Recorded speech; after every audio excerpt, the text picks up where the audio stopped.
SIP किंवा mutual फंडमध्ये गुंतवणूक करायची आहे तर बँकेत जाऊन करायची का?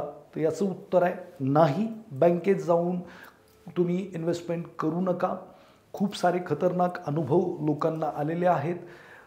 तिथं जो बसलेला माणूस आहे कदाचित माझ्या माहितीनुसार तो योग्य नाही आहे. एकदा ICICI म्युच्युअल फंडचे जे आमची टीम आहे पुणे टीम, त्यांनी मला एकदा जी काही प्रोसेस आहे ICICI म्युच्युअल फंड मेन ऑफिसला घेऊन गेलो होतो. म्हणजे आम्ही एक 5-6 लोकांची टीम होती. आम्हाला ते दाखवायला घेऊन गेले होते की कशा पद्धतीने तिथं मेन ऑफिसला काम चालतं. मग तिकडं शिवेन नरेन हे फंड मॅनेजर, फार मोठं नाव आहे, CEO आहेत आय थिंक ICICIचे. सो ते भेटले आम्हाला. त्यांनी नरेट केलं की ॲडवायझरची किंवा जे काही नॉलेजेबल पर्सन आहे त्यांची किती गरज आहे म्युच्युअल फंडची. तर म्हटलं की मी एक दिवस असंच ICICI बँकेमध्ये गेलो सकाळी उठून. आणि मी तिकडे गेल्यानंतर मला तिकडे जो माणूस बसलेला होता त्यांनी म्युच्युअल फंडबद्दल माहिती सांगायला सुरुवात केली. आणि म्युच्युअल फंडबद्दल माहिती सांगायला सुरुवात केली तर मी त्याची सगळी माहिती ऐकली. तो माझ्या स्कीमबद्दल सांगत होता ज्याचा मी फंड मॅनेजर आहे.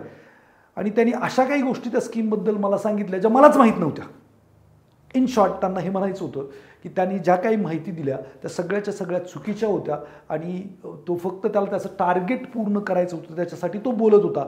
सो त्यांचं असं मत होतं की बँकेमधून तुम्ही घेतलं नाही पाहिजे किंवा ॲडवायझरची खूप गरज आहे लोकांना राईट गायडन्स करण्यासाठी.